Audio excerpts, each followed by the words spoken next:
नाज़िन सिंध जे मुख़्तलिफ़ शहरनि में तूफ़ानी बरसात तबाही मचाए छॾी आहे। मिटीअ जे तूफ़ान सबबि केतिरनि ई कचनि घरनि जूं छितियूं, दुकाननि जा छपरा ऐं साइन बोर्ड उॾामी विया आहिनि।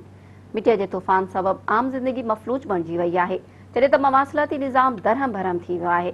मिरपुर बठोरो ऐं आसपास जे इलाइक़नि में तेज़ मिटीअ जे तूफ़ान सबबि वण पाणा पटिजी विया आहिनि, जॾहिं त केतिरनि ई कचनि घरनि जूं छितियूं ऐं छपरा उॾामी विया आहिनि।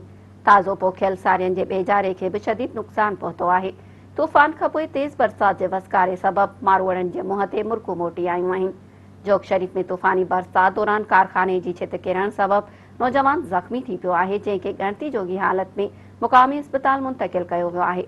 उन खां सवाइ कराची, दादू, नौशेरो फेरोज़, लाड़काणो, कंबर, ठट्टो, सिजावल, उमरकोट, पीर जो ॻोठ, मोरो, मनहड़ो, शाहपुर चाकर, मुरीद शाख, सामारो ऐं ॿियनि शहरनि में बि मिटीअ जे तूफ़ान खां पोइ तेज़ बरसात पई आहे। बरसात सबबि गर्मी जो ज़ोर टुटी वियो आहे। खुदा मौसमियात खाते तरफ़ां 19 जून ताईं बरसातुनि ऐं तूफ़ानी हवाउनि जी अॻकथी कई वई आहे।